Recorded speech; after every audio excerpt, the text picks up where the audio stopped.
திருக்கோட்டாறு என்னும் ஸ்தலத்தினுடைய பதிகம். இந்த பதிகத்துக்கு இப்பொழுது கொட்டாரம் என்று பெயர் வழங்குகிறது என்று சொல்லுகிறார்கள். இது 2ஆம் திருமுறையில் இருக்குதுங்க.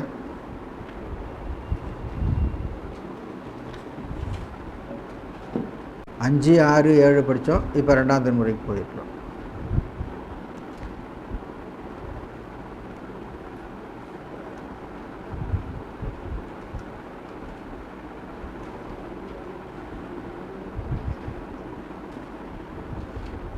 சொல்லலாமா? கருந்தடங்கண்ணின் மாதரார் இசை செய்ய கார் அதிர்கின்ற பூம்பொழில், கார் மேகம் அதிர்கின்ற பூம்பொழில் குருந்தம் மாதவியின் விரைமல்கு கோட்டாற்றில், விரை வாசனை இருந்த எம்பெருமானை உள்கி நினைந்து இணையடி தொழுது ஏத்தும் மாந்தர்கள் வருந்துமாறு அறியார், அவர்களுக்கு பிறவிப்பிணி வராது.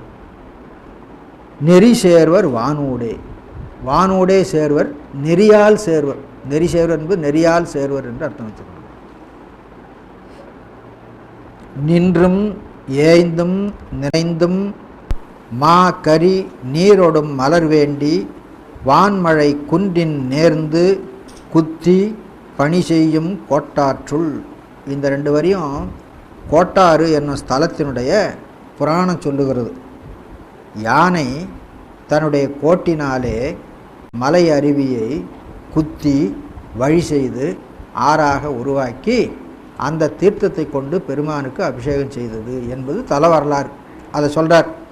நின்றும் ஏய்ந்தும் நினைந்தும் மா கரி நீரோடும் மலர் வேண்டி, பூசை செய்கிறதுக்கு நினச்சிது, மனம் பொருந்திற்று, ஆனால் தண்ணி கிடைக்கல, பூ கிடைக்கல. உடனே ஒரு ஆறு அதுவே தோண்ட ஆரம்பிச்சுட்டு அதை சொல்கிறார். வான்மழை குன்றின் நேர்ந்து குத்தி, குத்தி கோட்டினாலே குத்தி, நேர்ந்து உகுத்தின்னு சில பேர் அர்த்தம் பண்ணுறாங்க. அது வேண்டியதில் நேராகவே அர்த்தம் பண்ணிக்கலாம். பணி செய்யும் கோட்டாற்றுள் என்றும் மன்னிய எம்பெருமான் கடல் ஏத்தி வான் அரசு ஆள வல்லவர் பொன்றுமாறு அறியார் புகழார்ந்த புண்ணியரே. பொன்றுமாறு அறியார்னா அவர்கள் அழிந்து போவதில்லை, அவர்கள் சிவபுண்ணியம் உடையவர்களாக இருப்பார்கள். சிவ வழிபாடு செய்வதுதான் சிவபுண்ணியம். விரைவினாலும் விழாவிடை பொலி தொண்டர் வந்து வியந்து பண் செய்ய, திருவிழா நாட்களில் தொண்டர்கள் வந்து பண்பாடி தொண்டு செய்கிறார்கள். குரவம் ஆறும் நீழல் பொழில் மல்கு கோட்டாற்றில் அரவநீள் சடையானை உள்கி நின்று ஆதரித்து முன்பு அன்பு செய்து, பக்தி செயலில் என்னென்ன இருக்கணும்னு பாருங்கள். உள்கி ஆதரித்து அன்பு செய்து அடி பரவுமாறு வல்லார் பழி பற்றறுப்பாரே, அவர்கள் பழியிலிருந்து நீங்குவார்கள் என்று சொல்கிறார். அப்போ இறை வழிபாடு செய்பவர்களுக்கு பழிபாவங்கள் அணுகுவதில்லை அப்படிங்கிறது கருத்து. பாவம் இவன் செய்கிறது, பழி இவன் செய்யாமல் இருந்தாலும் எவனோ செய்து இவன் தலையில் போடுறது. அதனால் பழி வேற, பாவம் வேற. அம்பின் அதுவும் வினைப்பயன்தான். எவனோ செய்ததை இவன் தலையில் வந்து விழுந்து அனுபவிக்கிறது இருக்குதா, அதுவும் ஒரு வினைப்பயன்தான். அம்பின் நேர்விழி மங்கைமார் பலர் ஆடகம் பெரு மாட மாளிகை, பொன்னாலான மாடம்னு அர்த்தம். ஆடகம்னா பொண்ணுன்னு அர்த்தம். பொண்ணில் பல வகை உண்டு. ஆடக பொன், கிளிச்சிறை பொன், சாம்பூனத பொன் அப்படின்னு உண்டு. ஆடகம் பெரு மாட மாளிகை கொம்பின் நேர் துகிலின் கொடியாடும் கோட்டாற்றில், கொம்பு மலர்கொம்பு போல, நேர் ஓமோர்கு நம்பனே நடனே நலந்திகள் நாதனே என்று காதல் செய்தவர் தம் பின் நேர்ந்து அறியார் தடுமாற்ற வல்வினையே. தடுமாற்ற வல்வினை தம் பின் நேர்ந்தறியார். இங்கே பின் என்பதுக்கு 7ஆம் வேற்றுமை இடப்பொருள் வச்சுங்க. தம்மிடத்து நேர்ந்தறியார் என்று அர்த்தம் பண்ணிக்கொள்ளுங்கள்.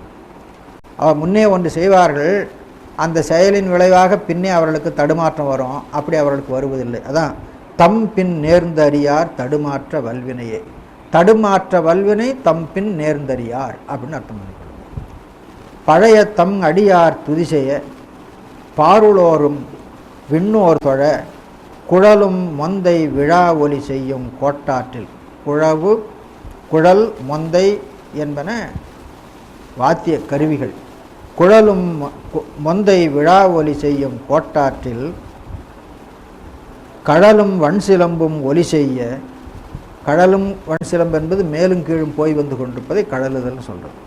கழலும் வன் சிலம்பும் ஒலி செய்ய, கழல் என்று தனி ஒரு அணிகலனும் சிலம்பு என்பது ஒரு தனி அணிகலனமாக வைத்துக்கொண்டாலும் வைத்துக்கொள்ளலாம், தப்பில்லை.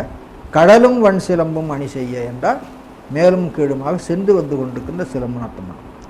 கழலும் வன் சிலம்பும் ஒலி செய்ய கானிடை கணம் ஏத்த ஆடிய அழகன் என்று எழுவார். எழுதல் ஒரு வினையை செய்ய தொடங்குதல்.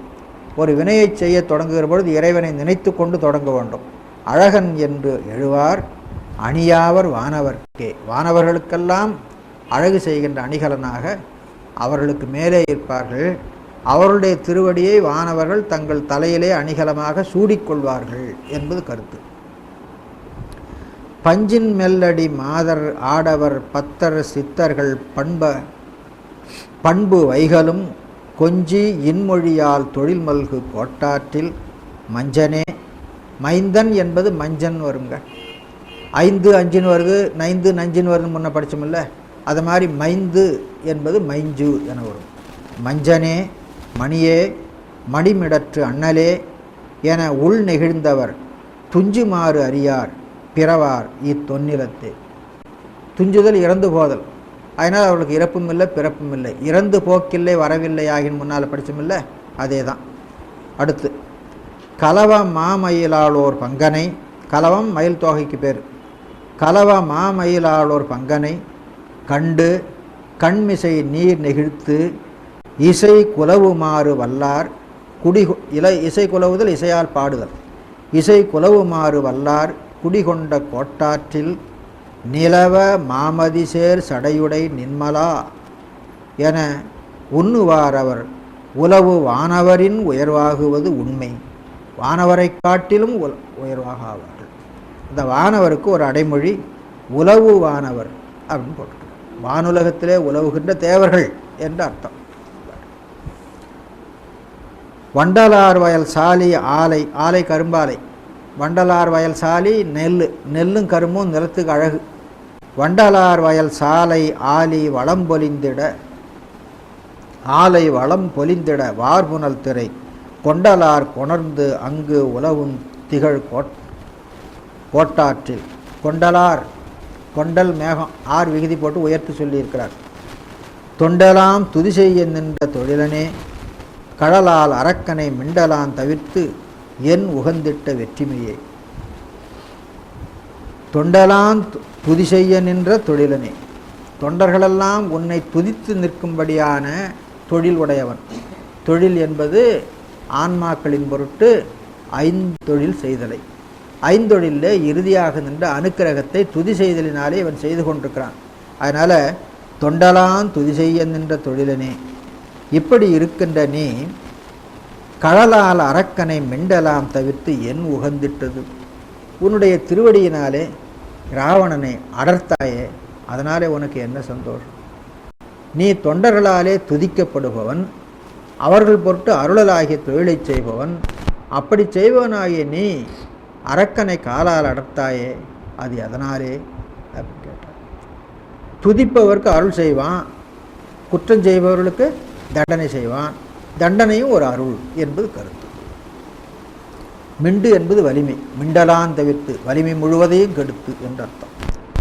கருதி வந்து அடியார் தொழுதழ கண்ணனோடு அயன் தேட ஆனையின் குருதி மெய் கலப்ப உரி கொண்டு, யானை உரி போட்ட மூர்த்தி, ஆனையின் குருதி மெய் கலப்ப உரி கொண்டு கோட்டாற்றில் விருதினால் மடமாதும் நீயும், மடமாது நீயும் இருக்கும், இம்மு சந்தி விரிச்சிக்கோணும். மடமாதும் நீயும் வியப்பொடும் உயர் கோயில் மேவி வெள் எருது உகந்தவனே இறங்காய் உனது இன்னருளே, உனது இன்னருளினாலே நீ இறங்குவாயாக. உடையிலாது உழல்கின்ற குண்டரும் சமணர், ஊனரும் பௌத்தர், தவத்தாய சாக்கியர், கொடையிலா மனத்தார் குறையாரும் கோட்டாற்றில்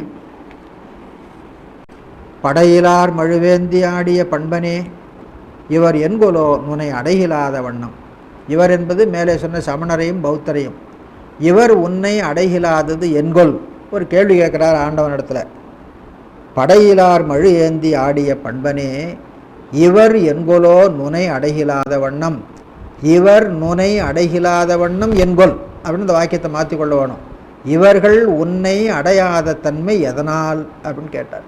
இந்த கேள்விக்கு என்ன பதில் சொல்கிறீங்க? நுனை அடைகிலாத வண்ணம் அருளாய் உன் அடியவர்க்கே, உன் அடியவர்க்கு நீ அருள் செய்வாய் அப்படின்னு கேட்டார். அதில் தான் விடை இருக்குது. அவர்கள் அடிமை செய்தார்கள், அவர்களுக்கு நீ அருள் செய்தாய். இவர்கள் அடிமை செய்யவில்லை. அடிமை செய்யாது மட்டுமல்ல, இப்படி ஒரு பொருள் இருக்கிறது என்பதை அவர்கள் உணரவும் இல்லை. உணர்கின்ற பக்குவம் அவர்களுக்கு இல்லை. ஆகையினாலே அவர்கள் உன்னை உணர முடியவில்லை. இறைவன் எல்லா இடத்திலும் இருந்தாலும் உணர்கின்ற பக்குவம் உடையவர்களுக்கு அவன் வெளிப்படுகிறான். அது இல்லாதவர்களுக்கு வெளிப்படுவதில்லை. வெளிப்படுவதனாலே அவர்கள் இல்லை என்று சொல்லுகிறார்கள். அவ்வளோதான் கருத்து.